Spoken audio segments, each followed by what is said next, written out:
আজকে আমি প্লেন একদম সাদা ঝরঝরে পোলাও রান্না করব। তো সেটার জন্য আমি আগে একটা হাঁড়ি বসিয়ে দিচ্ছি। এটা গরম হয়ে গেছে অনেকটা। তেল দিয়ে দিলাম।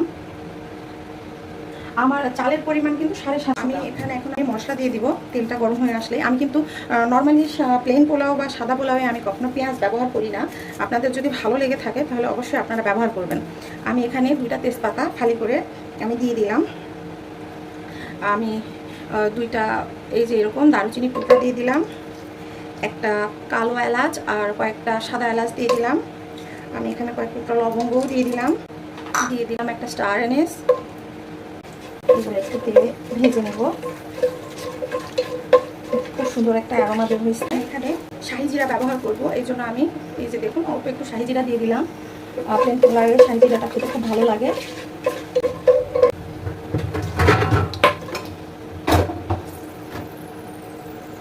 আপনারা এখানে চাইলে যে কোনো ধরনের পোলাওয়ের চাল ব্যবহার করতে পারেন। তো আমি এখানে আমার চিনি আতপ চাল আমি ব্যবহার করলাম এখানে। কিন্তু আপনারা চাইলে কিন্তু এটা বাসমতিও ব্যবহার করতে পারেন। আর চালটাকে ধুয়ে অবশ্যই আপনারা একটু পানি করে নেবেন, তাহলে দেখবেন পোলাওটা অনেক বেশি ঝরঝরে হয়ে যাবে। চাল দিয়ে দিলাম।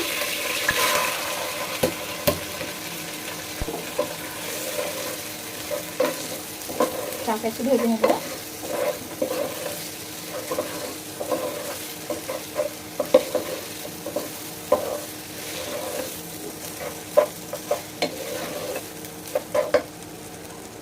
চালটা কিন্তু অনেকটা ভেজে নেওয়া হয়ে গেছে।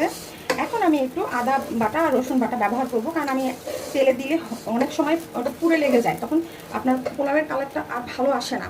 এই জন্য এখন এখানে আমি 1 চা চামচের মতো রসুন বাটা আর 1 চা চামচের মতো আমি আদা বাটা আমি দিয়ে দিলাম এখানে।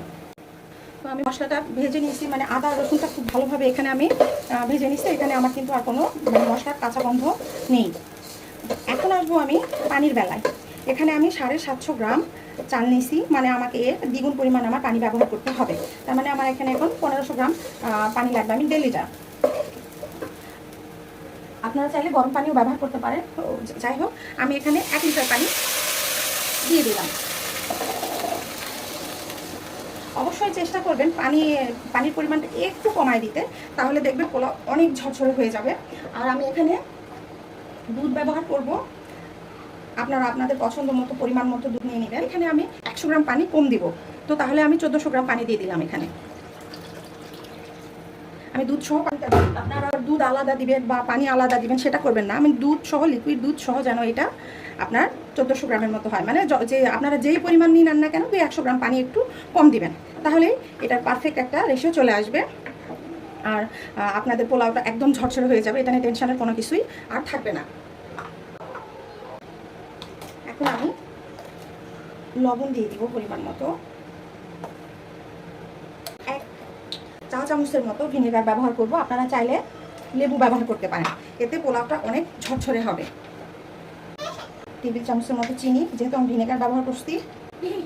আমি এখন এটা ঢেকে দিব। ঢেকে দিয়ে আমি অপেক্ষা করব খুব ভালো করে বলক আনানোর জন্য। তো আমি একটু পর ফিরে আসছি। দেখুন পোলাওয়ে কিন্তু বলক চলে আসছে। অবশ্যই এ পর্যায়ে আপনারা লবণ ঝাল চেক করে নেবেন।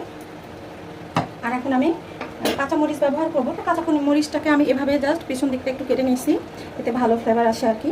আর আমি সাথে কয়েকটা কিশমিশ দিয়ে দিলাম। আপনারা চাইলে আলু বোখারাও ব্যবহার করতে পারেন। আর এ পর্যায়ে আপনারা চুলার জালটা অবশ্যই কমায় রাখবেন, একটু মানে মিডিয়ামের থেকে একটু কমায় দিবেন। দেখবেন মানে পোলাওটা কিন্তু খুব ভালো হবে। এগুলোই কিন্তু আসলে একটা রান্নার টিপস, তাছাড়া কিছুই না। আপনারা যদি এগুলো খুব ভালোভাবে ফলো করেন তাহলে অবশ্যই আপনাদের রান্নাটাও কিন্তু অনেক ভালো হবে।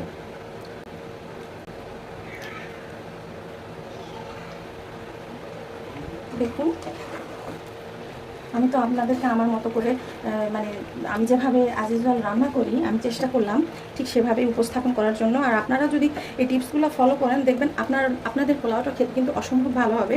তো আমি কিন্তু চুলার জালটা অনেকটাই কমাই দিয়েছি, একেবারে লো করে দেই নাই, মিডিয়াম টু লোয়ের মাঝে রাখছি। আর এটা কতটা ঝরঝরে হয় আমি সেটাই আপনাদের দেখাবো আজকে। আপনারা দেখতে থাকেন শুধু। পোলাওয়ে কিন্তু উপর থেকে আর পানি দেখা যাচ্ছে না, তার মানে এখন এটাকে আমার দমে দিতে হবে পোলাওটাকে। দেখুন খুব অল্প করে আমি নেড়ে দিলাম। এখন বাকি যেটুকু আছে রান্নাটা কিন্তু একদম দমে হয়ে যাবে। আর আরেকটা কথা বলে রাখি, এটা ঝরঝরে করার জন্য কিন্তু ভিনেগার বা লেবুই যথেষ্ট, আর আপনাদের ওই রকম কোনো কিছু করারই দরকার হবে না। বাস এখন চুলার জালটা একদম আপনারা লোতে রেখে এটাকে আপনারা 10 মিনিটের জন্য, টোটাল 10 মিনিটের জন্য দমে রাখবেন। দেখবেন যে এটা একদম সেদ্ধ হয়ে যাবে। তবে 10 মিনিটের মধ্যে আপনাদেরকে কিন্তু একটু উল্টায় পাল্টায় দেখতে হবে। আমি এখন চেক করবো যে এটা আমার কতখানি আর ফুটতে হবে, সেটার উপর ডিপেন্ড করে দমের সময়টা আপনাদেরকে ঠিক করে দিতে হবে।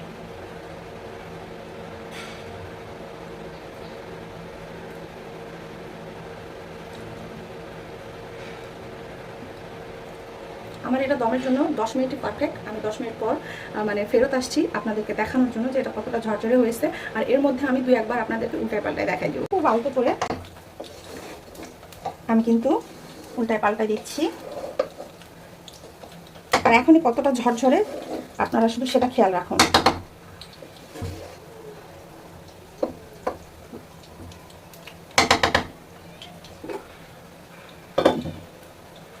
প্লেন পোলাওটা ঝরঝরে করার মূল মানে ট্রিক্সই হচ্ছে এটা পানির পরিমাণটা, তাহলেই কিন্তু আপনাদের পোলাওটা একদম ঝরঝরে হয়ে যাবে। আমি ফিরে আসছি আবার মিনিট 4-5। আমি লাস্ট বারের মতো দেখাচ্ছি আপনাদেরকে। দেখুন কতটা ঝরঝরে এখনই হয়ে গেছে, মাশাআল্লাহ। এটার কালারও কিন্তু একদম সাদা, আপনারা যখন প্লেটে নেবেন তখন বুঝতে পারবেন। তো যাই হোক, আমার চালটা মোটামুটি ভাতটা পুরোটাই সেদ্ধ হয়ে গেছে ভালোভাবে। এখন আমি আপনাদের টোটাল 10 মিনিটের কথা বলছি। 10 মিনিট মানে এই না যে শুধু আপনাদের চালের উপরে রেখে দিতে হবে, তা না। তো এখন আমি চুলার জালটা আমি বন্ধ করে দিব। দেওয়ার পরেও আমি ঢাকনিতে প্রায় 5 মিনিটের মতো আমি একদম খুব ভালোভাবে ঢেকে রাখবো। দেখলাম ফিরে আসলাম 5 মিনিট পর। এখন দেখবেন আপনারা পোলাওটা কিন্তু অনেক গরম, একদম ধোঁয়া উঠতেছে।